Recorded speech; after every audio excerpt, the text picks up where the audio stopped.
Hola, ¿qué tal? Buen día. El tema de hoy es una pregunta que nos hacen comúnmente a nivel personal y a nivel de redes, que es ¿cuánto me voy a tardar en mi recuperación de una cirugía de columna lumbar, es decir, de la parte baja de la espalda? Tiene que ver con muchos factores, ¿sí? El más importante es el estado físico del paciente, el estado general del paciente, es decir, no es lo mismo operar a un paciente joven de 20 años delgado que alguien de 20 años obeso, ¿sí? O alguien de 50 años que esté en buen estado físico general, alguien de 50 años que es diabético, hipertenso y obviamente hablando de personas mayores, más variedad en esto. Es decir, el estado físico es un factor muy importante. Y el otro factor a considerar siempre es el grado de afectación de la columna vertebral. Hay pacientes en los cuales solo tienen un problema, es decir, es un solo disco la causa del dolor, por ejemplo, en una hernia de disco L4, L5 o L5S1, que es la más común. Si es un factor único por una hernia de disco destruida, grado 6, y el paciente no tiene daño neurológico, no tiene debilidad, no tiene atrofia en la pierna, los reflejos son normales, obviamente uno le quita la compresión y la posibilidad de que ese paciente se le quite la ciática, al día siguiente se levante a caminar o ese mismo día se levante a caminar y tenga muy buena evolución, es arriba del 95-97%.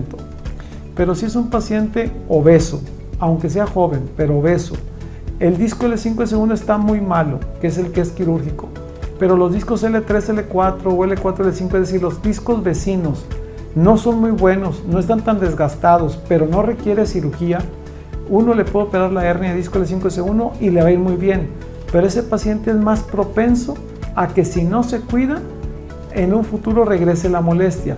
Puede ser de ese disco o del disco vecino. Recordar que la enfermedad de los discos se remeda mucho, se parece mucho a la caries, es decir, te puede salir la caries, si te cuidas a lo mejor ya no te vuelve a salir con un buen tratamiento y un buen empaste, pero si no te cuidas te puede volver, exactamente es la columna, es decir, aunque al paciente le vaya bien, se tiene que cuidar siempre. ¿Por qué? Porque es propenso a recaídas, es una enfermedad de los discos, se tiene que cuidar.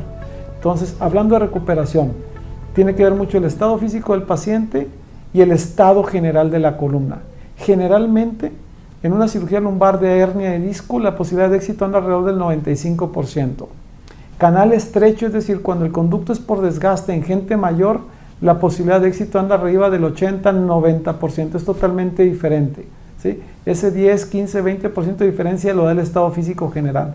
Entonces, sí es muy importante, sobre todo, hay que recordar que el dolor es un aviso de daño. Entre más larga le dé, más se va a dañar el nervio, más se va a tardar en recuperar. Tiempo máximo recomendado, sugerido para operarse una hernia de disco con una ciática importante es no mayor a 3 meses. Es decir, si es un paciente que tiene 3, 6 meses, un año con dolor, obviamente se va a operar, de seguro mejora, es decir, arriba del 80, 90, 95% mejora, pero si le deja mucho tiempo el daño del nervio, se va a tardar igualmente en recuperar. Por eso es muy importante recordar que el dolor es un aviso de daño y que si el dolor persiste más de 6 semanas, 3 meses, de una ciática bien establecida, muy probablemente requiere una cirugía, pero recuerde ir siempre con un médico de confianza para que evalúe si hay opciones previas a una cirugía. Gracias.